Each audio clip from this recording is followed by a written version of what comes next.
E aí, gente, atenção esse aqui.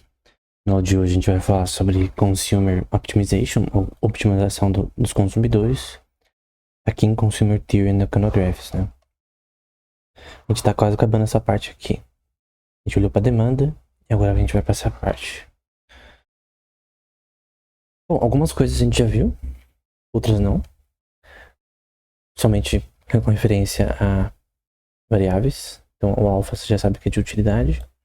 O ano você sabe que é com relação a uma cesta de coisas que você vai comprar, por exemplo, no mercado, numa loja, não importa. E aqui você tem as preferências e despreferências por bens. E unidade de um bem 1 em relação ao bem 2. No mercado analógico nos locais. E aqui, por exemplo, aqui eu cresci minha curva de diferença. E aqui, no caso, essa roxa é de preferência. Né?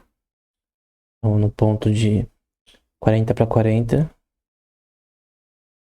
você tem um ponto mais ou menos ali, se eu colocar o mesmo preço, e uma utilidade igual para ambos os lados, porque lembra que essa utilidade, quando eu vou para a esquerda, eu tendo a um tipo de bem, no caso o bem 2, e aqui é o bem 1.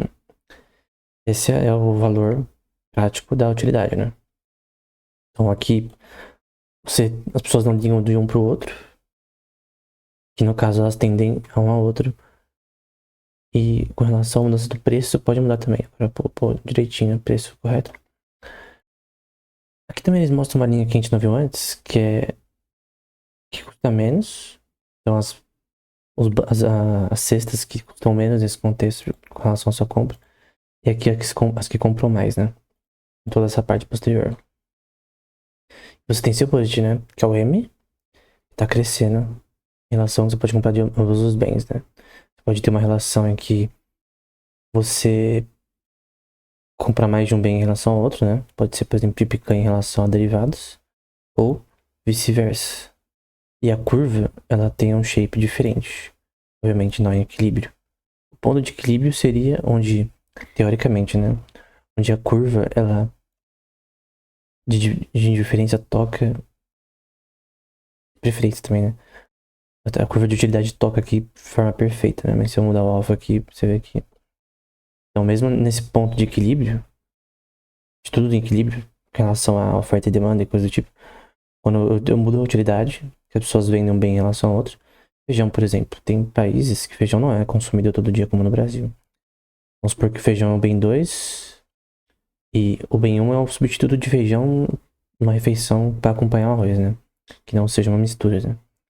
Então, o Brasil tende a feijão, no outro país tende a outro. Então, é uma coisa totalmente cultural. As pessoas vendem utilidade num produto em relação ao outro. Então, tem várias questões culturais que são associáveis a isso, né? A utilidade. Tem uma coisa também que a gente não viu, que é optimality e overlap.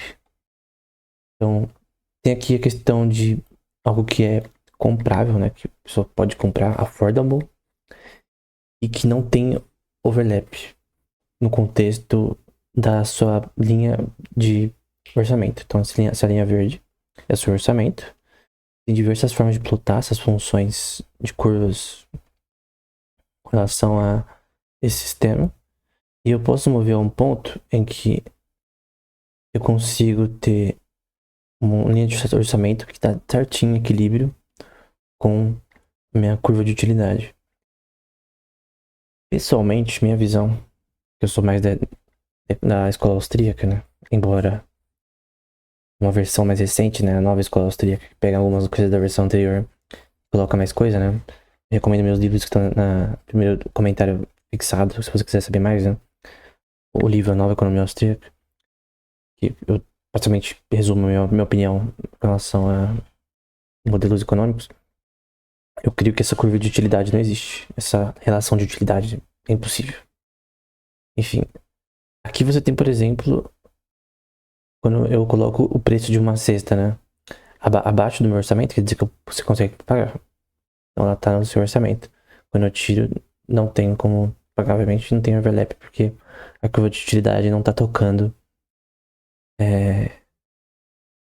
Ela está tocando, na verdade, no orçamento, né? Então aqui você vê que a curva é perfeita na tangência em dessa hipotenusa aqui, né? Se a gente for pegar. Enfim. E aqui, você tem aqui um bem que agora é possível de você pagar, né? Que tá no seu orçamento. Mas vamos supor que você vai comprar, por exemplo, peças de skate, né? Tá no seu orçamento, mas a curva de utilidade não tem overlap. Qual que é o ponto disso, né? Esse overlap é a relação de uma coisa que no caso é comprável, né? Tá no seu orçamento. E a relação da visão de utilidade que você tem com relação a isso, né? Obviamente essas curvas de utilidade são totalmente até sem sentido, de certa forma. Essa daqui eu até concordo que, sei lá, teoricamente tem sentido. Aqui é só relação de indiferença em relação ao bem. Porém, eu creio que não é tão fácil de conseguir visualizar isso na prática. Essas diferenças aqui. Em questão de. Eu acho que o ponto que isso aqui quer mostrar, na verdade, é como em alguns contextos você quer achar onde a sua curva de utilidade é maximizada, mas você não consegue. Não consegue ter algo tão bonitinho como você vê aqui. Então, eu creio que como os sistemas econômicos estão sempre em desequilíbrio, né? Eu creio que as variações vão mudam constantemente, né? Aqui é a mais alta utilidade, né? Dentro de uma budget, de um orçamento. Então você tem o dinheiro gasto no bem e a utilidade dele. Onde que maximiza? Tipo, vamos pensar aqui. Como se fosse uma prova, né? Tudo que você já viu no curso até agora. Onde você acha que a curva de utilidade é maximizada aqui? Só olhando pro gráfico, né? Aqui também. Onde o ponto mais alto de utilidade, no caso, é aqui, né? Mais ou menos nesse ponto. No Global Maxima, né? Que a gente fala nesse contexto. Eu creio que nessa versão aqui, o algoritmo que você quer achar é o Global Maxima, né? Então você tem o Global Minima, que você calcula usando o Gradient Descent, o método aí do... eu não consigo... Acho que Louisville, o Couch, não, acho que é do Couch. Tava escrevendo um pouco sobre inteligência artificial no livro recentemente, que eu citei anteriormente, que é o Neurociência e Psicologia. Tô ainda no primeiro capítulo. E eu fui pesquisar um pouco mais sobre o Gradient Descent, né? Que é o Backpropagation, que são os algoritmos mais importantes aí no contexto da inteligência artificial da história, né? E eu vi que o Couch, que foi o primeiro a desenvolver um algoritmo, pelo menos é o que eu saiba até agora, eu fui o primeiro a desenvolver um algoritmo de Gradient Descent, ou que mais ou menos foca nisso, né? Então, basicamente, aqui é o contrário de Gradient Descent, né? Que é o Gradient Ascent. Caso você quer ter uma função que calcula onde essa utilidade é máxima, né? O problema é que, como que eu calculo a utilidade? Sendo que é uma questão subjetiva, difere de pessoa para pessoa, de geografia para geografia, de bairro para bairro. A utilidade vista num bem é diferente e o orçamento das pessoas é diferente. Se for em Alphaville, você vê Alphaville de um lado e uma favela do outro. Obviamente, as curvas de utilidade são muito diferentes na mesma região, na área das conferências da região. Enfim. Então, basicamente, você tem aqui a formatação 3D disso. Nada demais. E o valor com relação à sua utilidade, né? Com a equação que a gente já viu anteriormente, que não está sendo mostrada ali. Mas tem uma coisa que eu acho interessante que é Gravitational Pull. É um conceito aqui que quando você tem aqui o MRS igual a 1, né? Então P dividido por P1 dividido por P2 é igual a 1. O slope da linha da tangente fica perfeito aqui, que é a taxa de substituição marginal. Então aqui é o ponto onde você quer chegar, né? Entre aspas, nesse conceito dessa teoria neoclássica. Eu não concordo. E aqui no caso, o certo, teoricamente, é você ir pra cima e aqui pra baixo. Então, do ponto de vista, entre aspas, gravitacional, né? Como que eu maximizo minha utilidade, né? Minha optimalidade com relação ao bem 1 e bem 2. em que eu tenho equilíbrio, né, entre a utilidade, o orçamento e a relação dos dois bens. Embora, na minha opinião, esse equilíbrio é impossível de chegar. Na minha opinião. Bom, aqui é o mesmo esquema. Nessa parte de cima a gente tem a utilidade ao longo de um budget. E eu quero maximizar essa utilidade. Eu tenho aqui a taxa marginal de substituição e a razão de preço entre os dois produtos, que é um dividido por outro. Obviamente, se eu calcular aqui usando um global máxima, né? Então tem um algoritmo que calcula o ponto máximo dessa função. Vamos supor que seja calculável, teoricamente, e mais ou menos aqui. Então esse é o ponto onde a utilidade está no seu máximo. Então, na verdade, eu tenho também um pouco mais... Acho que é aqui, na verdade. Mais ou menos aqui. Então você vê que a taxa de substituição marginal é 2.0. Se eu aumento isso daqui, ela vai para maior e aqui para menor. Só que o ponto que minha curva de utilidade não está no ponto óptimo, que é o ponto onde as pessoas são mais beneficiadas, né? Isso que a curva de diferença quer dizer, né? Qual que é o ponto que as pessoas são mais beneficiadas nesse contexto, né? Então, você vê aqui o MRS, né, nessa questão, vindo ao ponto em relação aos preços. Acho que não consigo aumentar o preço aqui, mas basicamente isso. Tem outro também que é o MRS, um Price Ratio. Não, esse aqui a gente acabou de ver. É esse daqui, na verdade. Eu vou ter que tirar o zoom. Muita coisa aqui embaixo, mas vamos com calma. Então, eu tenho a minha utilidade, que nesse caso é calculada como a raiz quadrada do bem 1 e bem 2.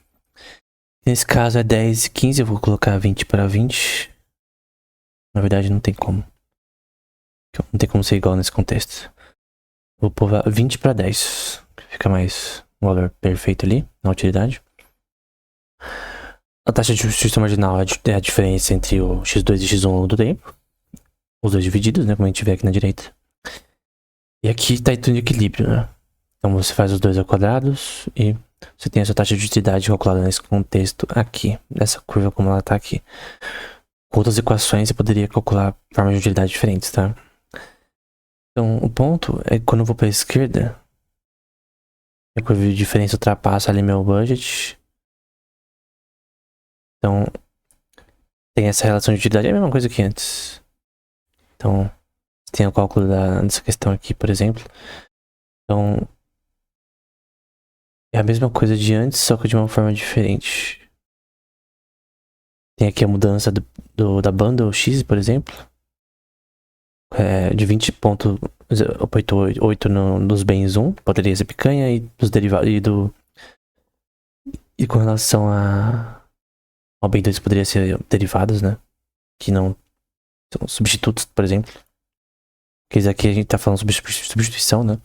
Então, o que você valoriza um bem em relação ao outro. Então, se eu valorizo esse bem em relação ao outro, dá pra ver que minha utilidade muda. Ou pra cá, por exemplo. Então, eu valorizo o bem 2, ou seja, os substitutos de picanha em relação à picanha em si. Enfim. Não que seja abóbora o substituto, né? Necessariamente. Agora, o método do Lagrange, que a gente já viu anteriormente. Então, lembra que o Lagrange é basicamente um multiplicativo que você tem sobre uma função. E isso aqui foi usado inicialmente em mecânica celestial. Aí, plugaram na economia. Mas no caso é só uma forma de você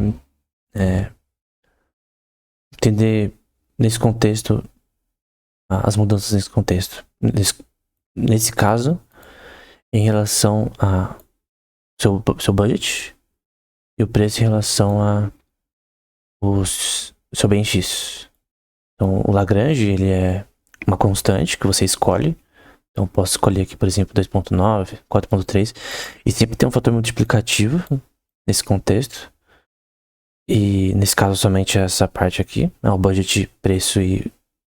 Esse PX é basicamente preço vezes quantidade de coisas vendidas, né? Nesse caso vai ser 36 vezes o preço, que no caso é 2. Faz 36 vezes 2 no caso. Então vai ser L vezes M, que tá 36. Na verdade, 36 é o. Bom, o budget é 72. Eu vou colocar 100 pra ficar bonitinho aqui. Então, seu budget é 100. Então vai ser o 5 pra deixar bonitinho aqui. Vai ser a utilidade, que foi 144 vezes a raiz de x. Então, os meus bens aqui.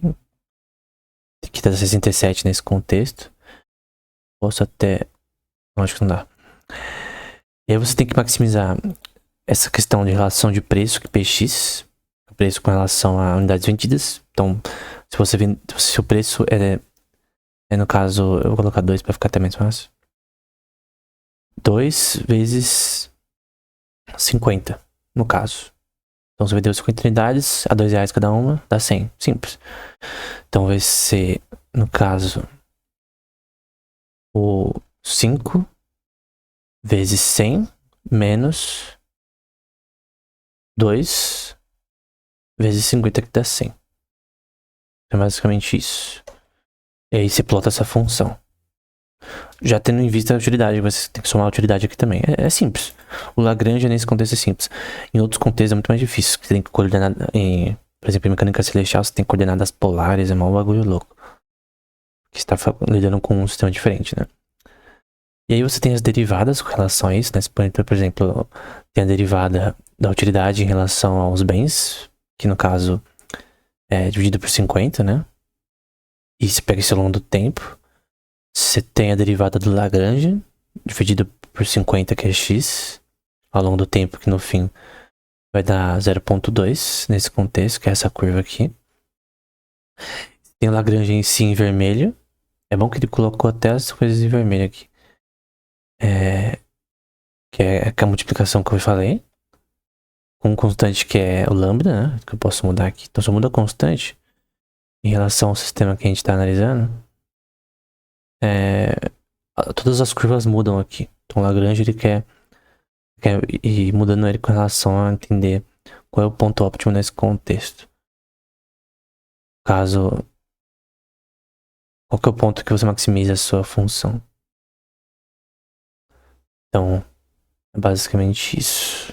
Só com o bem, tá? Esse é o de Lagrange com o bem. Tem outra versão aqui.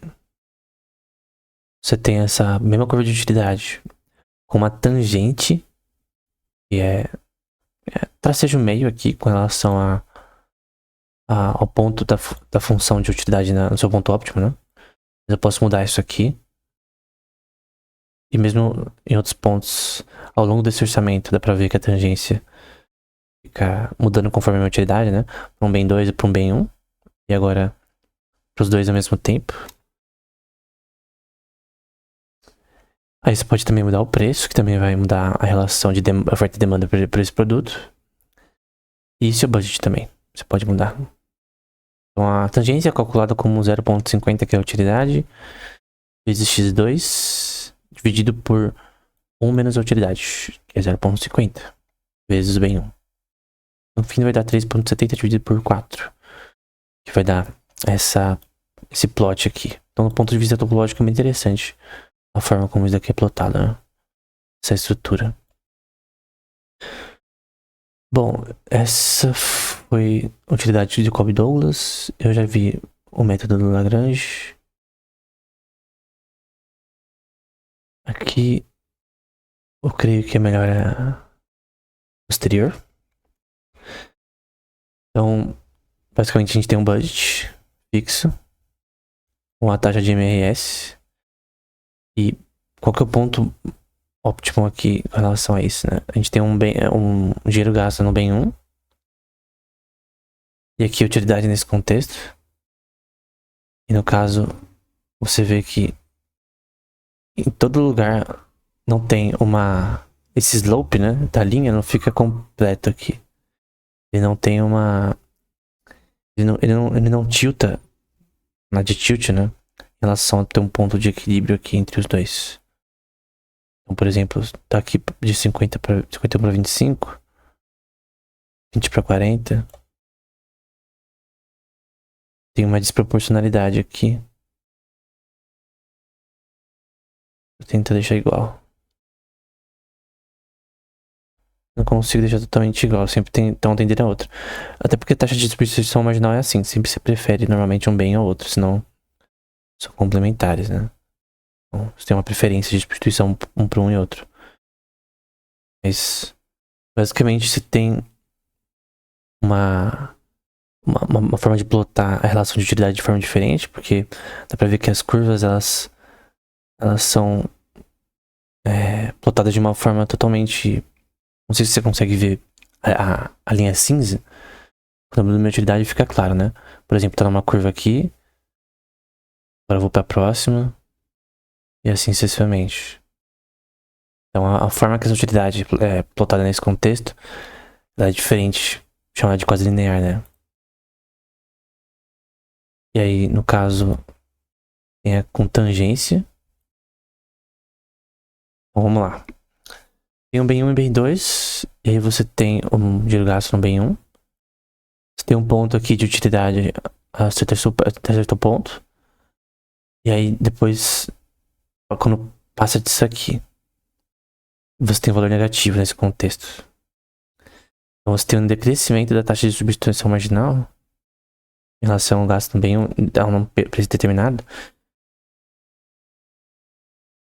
Que, no caso, essa utilidade ela se torna relevante nesse contexto, a um certo ponto. A partir desse daqui, né? Então, é basicamente isso. Acho que agora... Aqui a gente já viu, não faz sentido ver de novo. Tem um com substitutos perfeitos aqui, por exemplo. Então, é o mesmo esquema, dá pra ver que a forma que a utilidade é plotada é diferente dos anteriores. Isso aqui é uma forma quase linear, né? Ou é linear, na verdade. Pra substitutos perfeitos, né? Então, dois produtos, então, Coca-Cola e Pepsi da vida. Basicamente, você escolhe um ou outro de forma trivial. Eu, pelo menos eu pessoalmente. Tem pessoa que não gosta de Pepsi. E do sabor também. Dentro do sabor você não tem uma relação de querer um ou outro, né?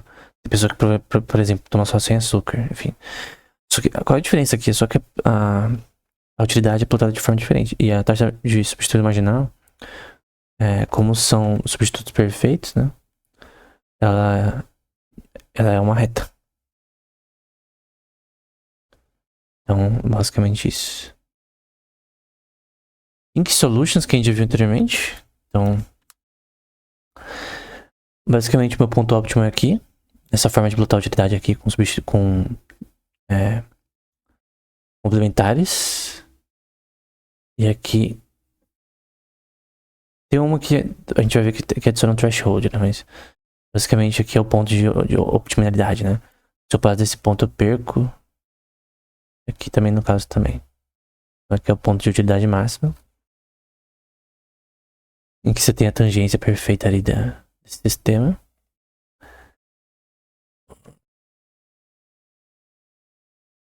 De deixar o zoom que é difícil de ver onde eu tava. Eu tô aqui. Tá. Aqui é a plutônio utilidade nesse contexto. Para complementares. Então dá pra ver que aqui é o ponto máximo de utilidade. Você vê como a taxa de marginal de substituição tá diferente ali, né? Tá plotada de forma diferente como uma reta. E aqui como uma reta pra cima, né? Na vertical. Mas aqui é o ponto máximo da utilidade. É uma forma diferente de plotar para diferentes tipos de contextos, né? Aqui também é o mesmo esquema. A utilidade encontrada aqui. De novo, eu não creio que essa utilidade exista, tá? Pessoalmente. Então, tô mostrando aqui a visão neoclássica, mas eu não concordo com ela. Aqui a utilidade pendida para um bem 2 e um bem 1. Aqui é o ponto em que as pessoas não ligam de um pro outro. A equação é a mesma de sempre, né? x1 elevado a alfa, que no caso é 0,50, e x2 elevado a 1 menos alfa. Nesse caso vai ser 0,50, porque 1 menos 0,50. Enfim. Eu posso aumentar o preço do bem 1 e as pessoas tendem a comprar o bem 2. Ou simplesmente comprar menos do bem 1. E vice-versa. Eu posso aumentar meu budget. Mas dá pra ver que meu ponto ali, que é o kink, né? Com relação ao meu budget. Aí depende do tema que você tá falando, ele é ali. Um ponto de optimalidade se torna aqui. Eu posso mudar esse ponto de threshold, né? Então, até um certo nível, se eu comprar de um bem demais, eu perco. Então, até um certo nível que se eu comprar pizza demais, eu perco. Em relação à minha utilidade, por exemplo.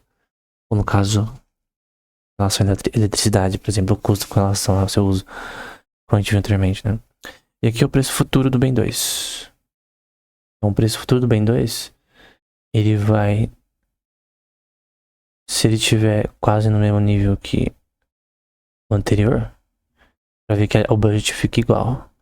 Meu preço fica igual. Se, por exemplo, eu souber que a pequena vai aumentar no futuro, quer dizer que a compra vai ser diferente, né? Vai ter uma diminuição. E, obviamente, se eu souber que... Se já tiver antes, baixo também. Mas o ponto é que... Deixa eu pôr aqui. Nesse ponto, o preço do bem 1 e bem 2 estavam iguais. Só que o preço futuro do bem 2 estava maior. Aqui tá igual. E eu posso também mudar aqui. E quando eu aumento aqui, isso daqui fica uma curva interessante.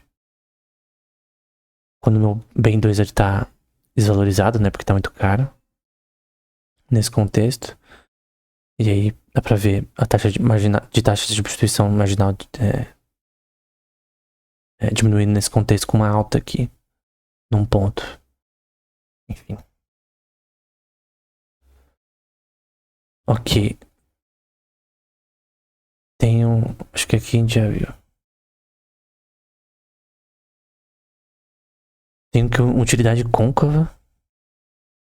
Então tem que achar o ponto óptimo aqui, que é mais ou menos nessa região. Tem que tocar meu budget, meu orçamento, sem pra ter uma tangência perfeita, né? Quando tem uma tangência perfeita, eu tenho minha utilidade sendo maximizada. Embora, como eu disse, eu não creio que você possa calcular isso, né? Então, sempre deixo isso claro. Minha visão pessoal com relação a isso. Aqui é o ponto que você tem uma maior utilidade pra cima aqui nessa região aqui. Quanto mais você vai pra cima, mais você tem utilidade do seu budget. É claro que se eu aumentar o preço, não importa o seu budget. Vamos supor que o poder de compra do real diminuiu. Então, o que você comprava antes por tanto. Então, vamos supor que o governo decidiu imprimir dinheiro. O poder de compra diminuiu. Então, o poder de compra diminuiu, o preço das coisas ficaram mais caro em relação a quanto você tem. Seu budget, que era 10. No fim, sua utilidade diminui. Quanto mais o poder de compra diminui, mais sua utilidade diminui. E aqui meu budget tá no meu máximo. Então, você concorda que com um budget específico eu não consigo ter uma utilidade perfeita? Embora dependa da pessoa. Tem grupos de pessoas que elas não estão satisfeitas com a sua utilidade atual nos bens presentes. Então, tem pessoas que estão mais confortáveis com menos. Então, é uma relação de utilidade que tem que ser vista de forma pessoal também, cultural, geográfica, em relação a essa questão. Mas quando o poder de compra diminui, sempre dá ruim. Isso é algo óbvio, na verdade. Então, quase no fim, aqui é maximização de utilidade e minimização de custo. Também é uma coisa importante na economia. E basicamente aqui eu tenho a relação de aumento de preços. E se você vê a curva mudando em relação à utilidade, né? Nesse contexto aqui. Claro que no mundo perfeito tudo teria um preço específico, né? Igual. Onde a tangência seria na taxa de substituição marginal, né? Seria 1.0. Mas normalmente isso não acontece. Mesmo para bens iguais, como arroz. E aí, tenho minimização de custo. Eu tô aumentando minha utilidade. Mas quanto mais eu diminuo aqui, menos custo você tem. Só que eu posso mudar isso aqui aumentando o custo dos produtos. E aí é diferente. Em vez de por exemplo, preço menor. Só que tem uma paridade dos dois, né? Então, se eu colocar uma diferença dos dois, tem a curva diferente. Enfim. Para complementos perfeitos. Enfim, e você quer organizar seu custo. Então, se eu tenho 10 produtos, os 10 são iguais na prática, eu compro mais barato. Só que, cara, tem uma coisa. Psicologia comportamental, na verdade, é em neuromarketing e neuroeconomia, né? Que é a relação do seu córtex pré-frontal e dorsolateral. Eu tenho que colocar aqui. Dorsolateral. Córtex. Coca-Cola. Você não entendeu nada que eu falei nessa aula, guarda isso pelo menos. Aqui tem um artigo. Aqui na verdade é de uma notícia, mas tem um artigo que é associado a isso. Eu vi a primeira vez esse tema num curso de neuromarketing, num Coursera, que eu vou te recomendar aqui. O neuromarketing. Foi aí que eu soube sobre o tema, né? Eu já estudava neurociência, mas eu conheci esse tema aqui. E o professor mostrou essa imagem mesmo. Que essa imagem, ela quer dizer, né? Basicamente, o seu córtex dorsolateral pré-frontal, né? No caso, o córtex pré-frontal é muito importante para coisas com relação ao raciocínio lógico. E uma coisa chamada lobotomia, que era feita no córtex pré-frontal, mostrou ainda mais essa função, em que quando uma pessoa tinha ele retirado ou danificado, ela não conseguia raciocinar ou ser uma pessoa como normal. Normalmente, a maioria das formas de demência, elas são causadas no córtex pré-frontal. E também tumores que estão perto dessa região normalmente causam problemas de comportamento. Mudança de comportamento e quando retirada volta ao normal. Ou concussões que afetam essa parte também. Afetam isso. Eu tô falando isso porque eu já pesquisei bastante nesse tema, porque eu escrevi alguns capítulos que falaram sobre o córtex dorsolateral. Eu li muitos artigos no tema, né? E livros. Mas o ponto é que essa parte dorsolateral e o hipocampo, que nesse contexto é associado à memória, tem a ver com a memória de marca. Então eles fizeram um estudo com diferentes marcas, por exemplo, de bebidas, como Coca-Cola e Pepsi, e viram que a pessoa tem uma preferência pessoal com relação a uma marca, e essa área do cérebro é ativada normalmente quando a pessoa toma uma marca conhecida, que ela sabe que é conhecida. Mas quando você dá o refrigerante sem a pessoa saber qual marca é, essa área não é ativada. Ou seja, somente quando ela sabe que é Coca-Cola ou Pepsi, que essa área é ativada. E quando ela não sabe qual refrigerante é, eu acho que o Vlad, do canal Área 51, fez um teste. Pegou uma pessoa vendada, colocou vários refrigerantes de Fanta. De Fanta não, de laranja, né? Cara, ninguém conseguiu distinguir qual era qual vendada. É difícil. Ou seja, do ponto de vista de gosto, é a mesma merda. Só que a sua lembrança da marca que importa pra você ter uma relação de gosto também. Isso tem implicação no gosto, na qualidade do gosto. Não no gosto em si, mas do que você pensa em relação ao que você tá tomando. Obviamente, Pepsi é diferente de Coca-Cola e a fórmula e tudo. Mas entender a diferença é muito difícil quando você tá vendado. Não sei que a pessoa seja expert, né? Pelo menos uma pessoa normal não consegue. Então o ponto é que tem essa lembrança da marca que é importante pra gente entender. E realmente as pessoas conectam com uma questão de lembrança. Que, por exemplo, tem um exemplo aqui com Coca-Cola e Pepsi, né? E na versão aqui às cegas, né? Dá pra ver que ele não é ativado. Na versão que é dito, é ativado. E aqui só o córtex orbitofrontal também é ativado. Só que não são só esses, tá? Outras partes também são ativadas. Então nos artigos desse tema, que até o professor aqui, que é o Thomas Weger Ansoy,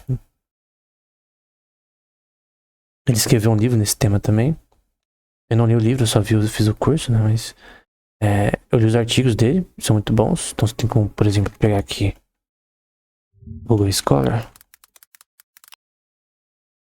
E aí você já acha já. Na minha opinião pessoal, né? Eu creio que você saber desse daqui é muito mais interessante do que simplesmente ver curvas de utilidade. Assim, tem sua função teórica, mas você entender o porquê das coisas é muito interessante. Não que neuromarketing e neurociência façam uma grande mudança numa empresa. Discordo disso em gênero, número e grau. Então eu já li sobre o tema com certo, assim, com certos detalhes, por um período de tempo grande. Eu li muitos artigos nesse contexto. Posso ter certeza que não mudou muita coisa, mas do ponto de vista de neuroeconomia, é muito importante você saber esse tipo de coisa. Porque se você junta neuromarketing, neuroeconomia com psicologia de comportamento, né? Economia de comportamental, que a gente viu anteriormente como discount utility, coisa do tipo.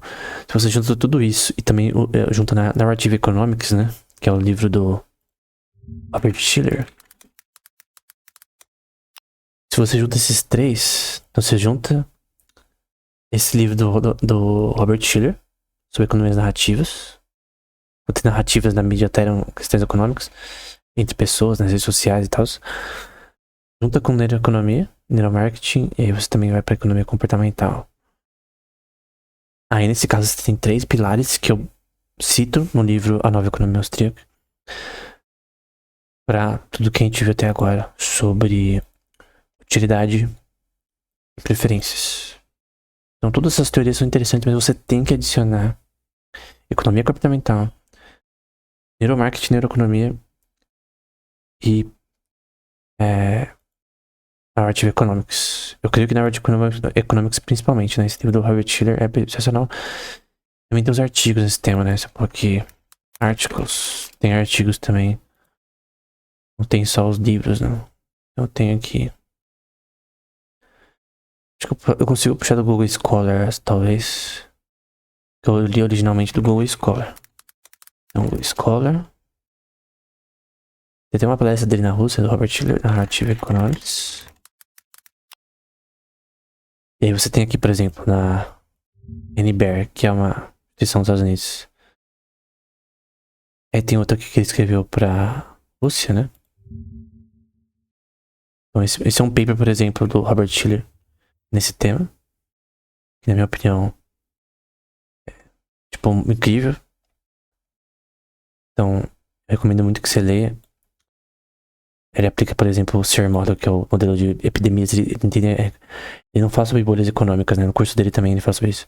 Ele fala mais sobre epidemias. Então, não existiu a bolha de 2007, mas uma epidemia de narrativas e de questões psicológicas ainda em relação a isso, né? E tem o curso dele também. Eu recomendo muito esse curso do Hansoy, mas também tem esse daqui, Narrative Economics, do Robert Shiller, que eu também recomendo. Economias narrativas. Tem o curso dele de mercados financeiros que também é bom. Então, eu já fiz daqui. É bem pequenininho. E é bem facinho, porque é só ele falando só. Não tem, tipo, muitos gráficos, coisas do tipo. É bem fácil. Também você pode pôr aqui Behavior Economics. E você vai ver alguma coisa também. Então tem finanças comportamentais, tem bastante coisa ali. Teoria dos jogos que a gente vai falar anteriormente. Além desse, tem o Open Eduru. Que também tem curso de neuroeconomia. Então, eu não sei se eu consigo pesquisar. Bom, ele tem aqui. Eu não vou pôr o meu Google aqui. Mas nesse site tem também um curso de neuroeconomia em inglês. Então, ver se eu consigo puxar aqui. Open Eduru Neuroeconomics. Introduction to Neuroeconomics. Então, deixa eu ver se eu consigo pegar um vídeo também. Deixa maior. Economics and psychology in order to create the new theory of decision making. To create involved in economic transactions into biological markets. That this course will change your opinion about the nature of human decision making. Então, é basicamente sobre esse tema. É muito bom. Esse professor é ao mesmo nível que o Ansoy, que também é muito importante no tema. Ele até que vai com mais detalhes, porque ele ensina sobre psicologia comportamental e coisa do tipo. Também tem o do MIT. Então tem MIT Behavioral Economics. É esse daqui. E além disso, tem também curso completo que tem as referências, né? Então, eu vi mais referências do que esse curso. Então eu tenho aqui, por exemplo, Readings. E nas Readings tem vários artigos. Eu também já usei no passado e já fiz resenha no Instagram. Eu descobri aqui sobre eles. Sobre esse tema. Então tem um número absurdo de artigos aqui. De cada palestra ali que o professor dá. Então, eu recomendo também que você veja as palestras que são muito boas. Desse professor aqui. Começa meio chatinho nessas primeiras aulas, mas depois fica melhor. Então, eu vou ajustar tudo aqui pra ficar claro. Eu também vou pôr do Coursera. Coursera.